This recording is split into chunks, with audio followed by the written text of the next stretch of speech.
Okay, first grade, I am going to start off our reading lesson by reading chapter 3 of our new story. So far I know that there are two main characters in our story, and they are going on a field trip to the aquarium. One of my main characters is in this title of this chapter, Walter. Chapter 3 says, "Where's Walter?" If you had to guess what was going to happen this chapter, I want you to raise your hand. What do you think is going to happen? It's called Where's Walter?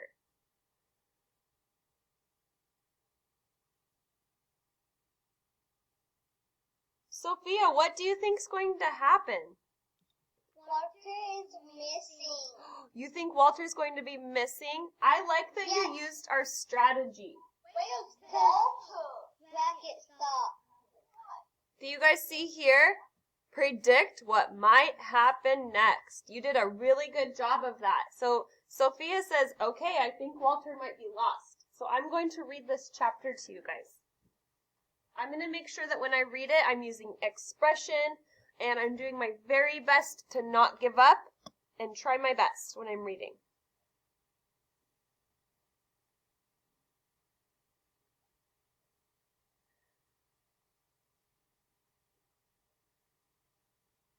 Okay.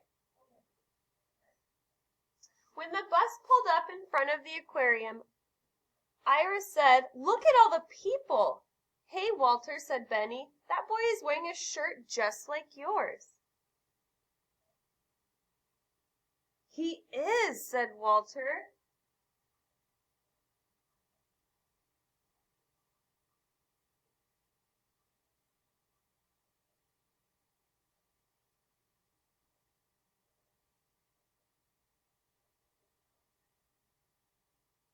"Now, children, it's very crowded in here, so keep your eyes on me," said Miss Cherry. She wants to make sure that they don't get lost.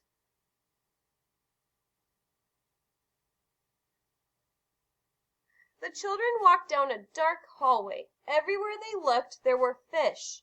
"Ooh," they whispered.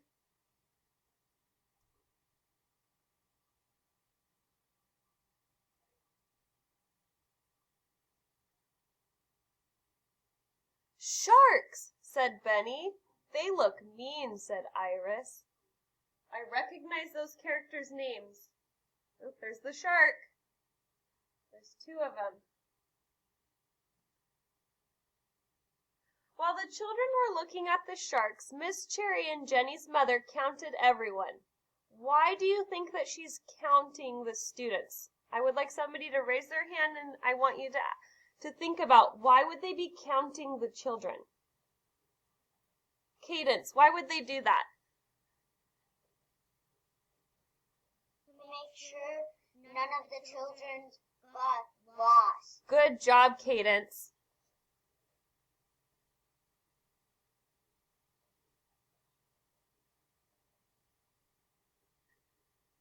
They came to the coral reef. "Wow," said Iris and Benny. Walter could not say a word.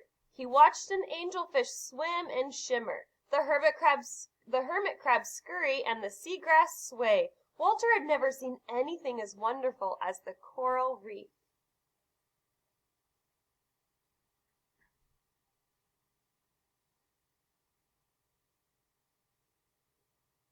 "Are we going to see the penguins soon?" asked Iris. "That's our next stop," said Miss Cherry, as she counted everyone again. "Off we go," said Miss Cherry.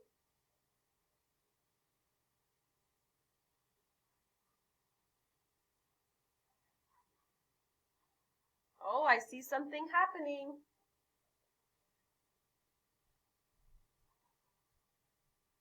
They walked past the starfish. They walked past the seahorses. "Oh, look, there are the penguins," said Iris, taking Walter's hand. "Don't you think they're cute, Walter?" But Walter didn't answer.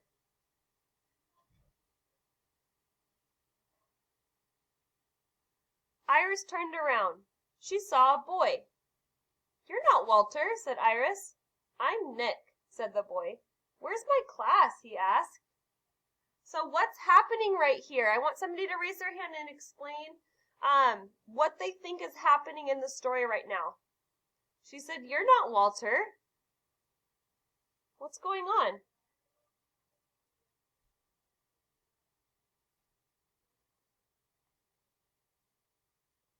Zayden, can you explain what might be going on right now?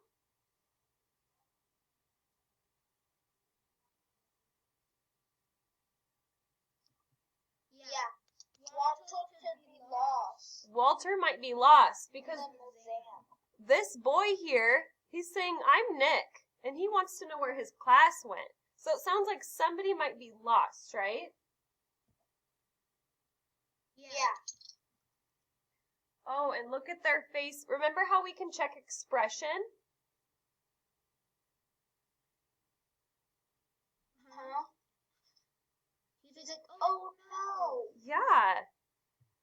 Iris looked all around. There were crowds of children. We could not see Walter anywhere. "There you are, Nick," shouted a woman. "I've been looking all over for you." Nick grabbed his teacher's hand and held on tight.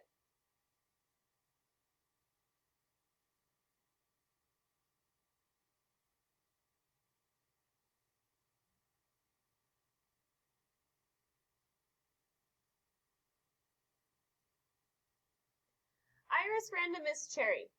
"Miss Cherry, I can't find Walter," she said. "Walter's lost?" asked Jenny. "I can't find him anywhere," said Iris.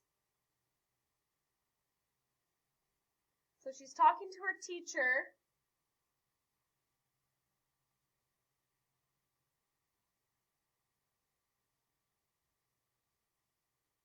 And then we get to chapter 4.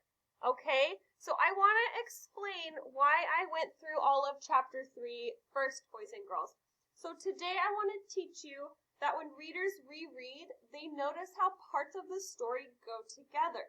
You might notice that the same kinds of things happen again and again, or the way that trouble starts and how it ends. So what I would like for us to do is go back and think about all of those things that happened in chapter 3. I want you to see if you can remember by rereading that certain things that happened at the beginning of the chapter helped you understand the end of the chapter. I'm going to go back to the beginning of the chapter, and we're going to really dig deep into these pages and see if there's a connection. Oh, that's why they said that in the beginning of the story. I want to see if anything like that clicks in your head. If it does, I want you to raise your hand to help me out, okay?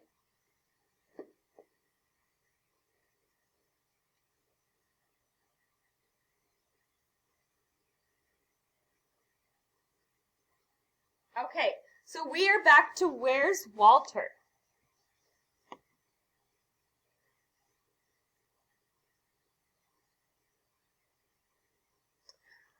When the bus pulled up in front of the aquarium, Iris said, "Look at all the people."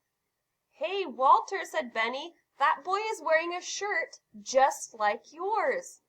"He is," said Walter. "Now I want you guys to think. This kid has the same exact shirt as Walter.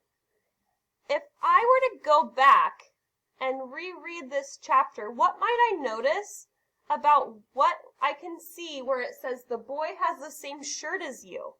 What event happened in this chapter that helps us understand this part here? Somebody has the same shirt as Walter.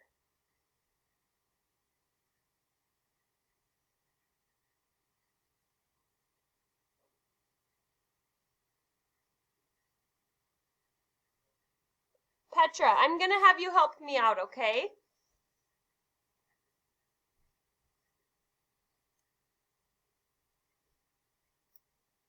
Can you hear me?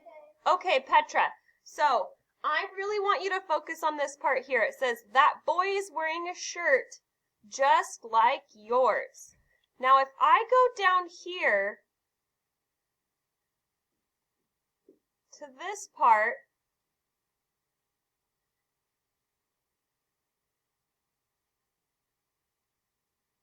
and I see that she's holding Walter's hand. Iris says, "Oh, look, there are penguins." Don't you think they're cute? But Walter didn't answer. And then she says, "You're not Walter," said Iris. And he says, "I'm Nick," said the boy. So, why did she think that Nick was Walter? What did they have the same of? Shirts. They had the same shirt. So, we didn't know that that was going to happen at the beginning of the chapter. But by rereading this chapter, we can put those pieces together.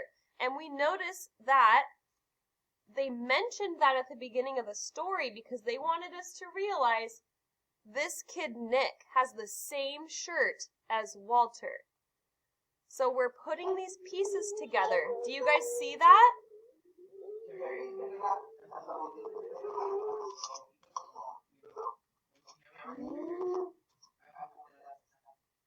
Okay.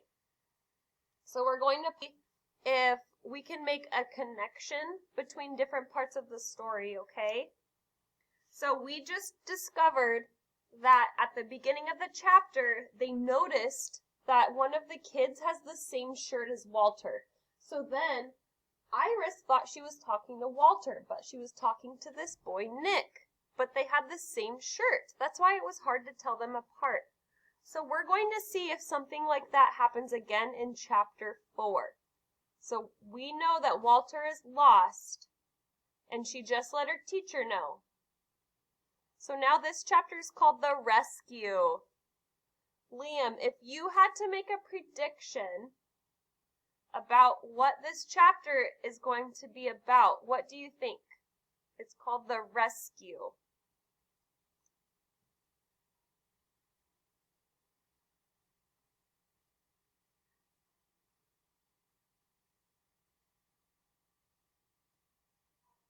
Paige, can you hear me?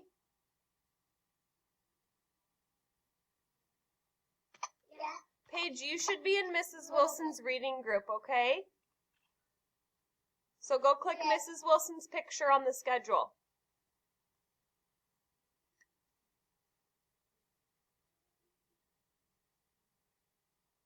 Mason, what do you think's going to happen? It's called The Rescue. Who do you think's going to get rescued? Walter, I agree. I can't wait to read this chapter and find out. All right, here we go. "Don't worry," said Miss Cherry. "I will find Walter. Now I want everyone to stay with Jenny's mother." "Please let me come with you," said Iris. Miss Cherry looked at Iris's worried face. "Come, Iris, you and I shall find Walter," said Miss Cherry.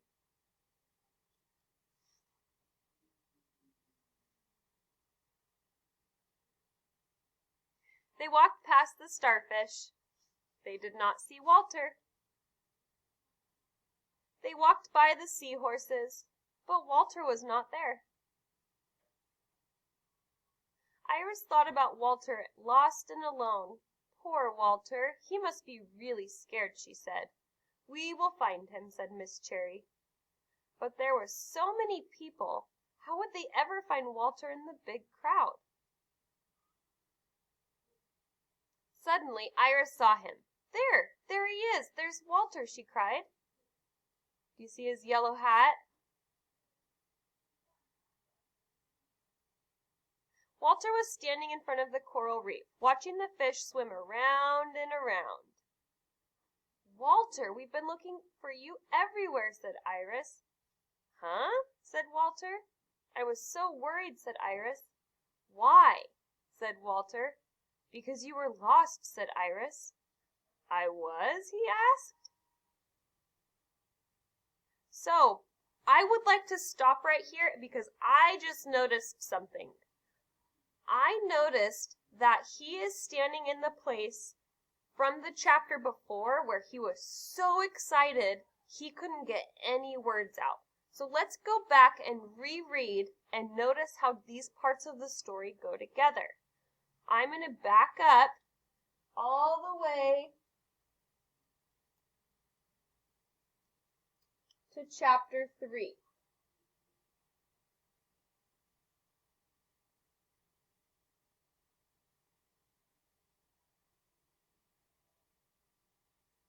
Okay. So this is where they just found Walter. They found him at the coral reef. So I backed up in my book until I got to the part where they talk about the coral reef. Wow, said Iris and Benny. Walter could not say a word. He watched the angelfish swim and shimmer, the hermit crab scurry, and the seagrass sway. Walter had never seen anything as wonderful as the coral reef. So, who can help me understand why this part goes with where they found him? Why is this important to know where they found Walter? I'm going to call on somebody.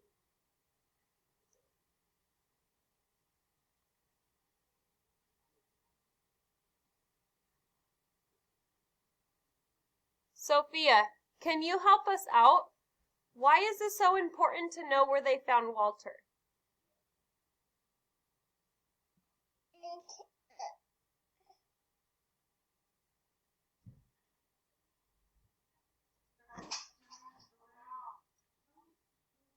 Do you want some help, Sophia? Yeah. Okay, so Walter in this part of the chapter was so excited about the coral reef that his eyes were just kind of glued to it. Let's see if we can find a picture of him just staring at the coral reef. Look at him. He's so happy. He is so excited to be there, Sophia, that he doesn't want to leave. So, as soon as they started to leave to go to the next part of the aquarium, Walter didn't go with them. Do you see how I'm making that connection? He stayed there because he was so excited about it that he wasn't paying attention. He was just staring at the coral reef. That's why they say in the story, Walter could not say a word because he had never seen anything as wonderful as the coral reef. So then if we fast forward in our book, all the way down here, they had left, but Walter is still in front of the coral reef. He didn't leave. So when they're talking to him and he's like, "Huh? I was lost?"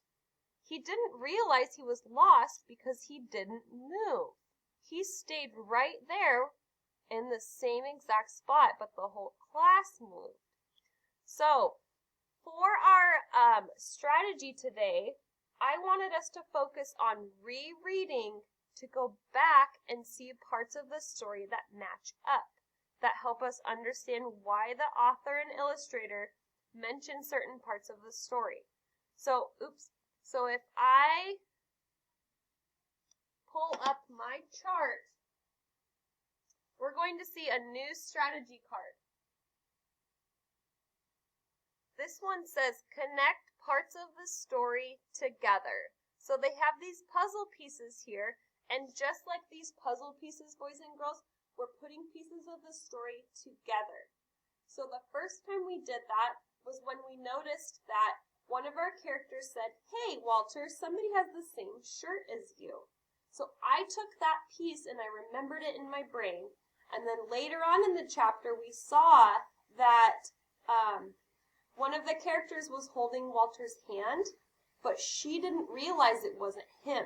But the kid had the same shirt on. So then I remembered in my brain, oh yeah, I remember I wanted to keep that locked in my brain so I could go back and revisit that. I remember that somebody said, "Walter, someone has the same shirt as you." And then I was able to put those pieces together. Same shirt as Walter. And then we have this kid named Nick. Nick is that kid they saw at the beginning of the chapter who they thought was Walter. So as you guys are reading your more challenging books that have these chapters, you're going to notice that the author wants you to reread to notice even more and make those connections, okay? Give me a thumbs up or a raise hand button if that makes sense to you. I want to see how well everyone's understanding this. Connect different parts of the story. So you're going to raise your hand if that makes sense to you. Good job, Mason, Sophia, Cadence. Zayden, does that make sense in the story?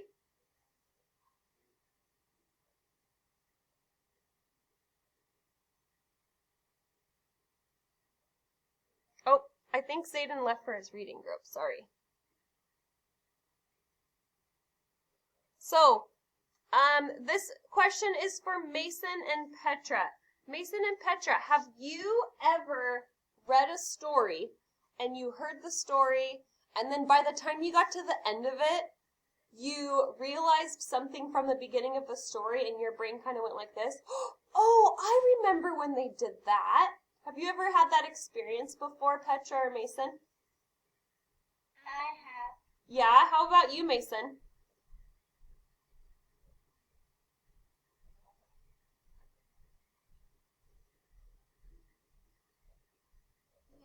Yeah? So that's what the author wants us to really take a look at today. They want us to read through that story and then go, oh, I remember that. That kid had the same shirt as Walter. That's that connection that we really want to build as we're reading. That's going to help our reading level grow. That's going to help our library expand more because we're really making those reading connections. So keep doing that as you guys are checking out your library books. I have added more books to our library. So when students are coming in, probably starting next week, we can start letting you guys check out your own books that really catch your eye. Okay? That was the reading lesson for today. So if you are coming into the school, I'm going to switch my camera really quick. If you are coming into the school today, I want you to remember to bring your Go Math book and your writing notebooks. Now, if you come to the school, I have extras here. I know that some students ended up with them and some didn't. If that is you who didn't end up with it, you're going to write for writing class inside of your word study notebook. Okay? Also, this is a reminder that this is the last packet pickup week as a class because we're having a new switch for next week. So this is the last packet pickup this Thursday. And then there's going to be a new system. Most of you are going to be here in person. And so we won't have to do packet pickup because your things will just be here. But for the rest of you, we will talk more about that later this week, okay?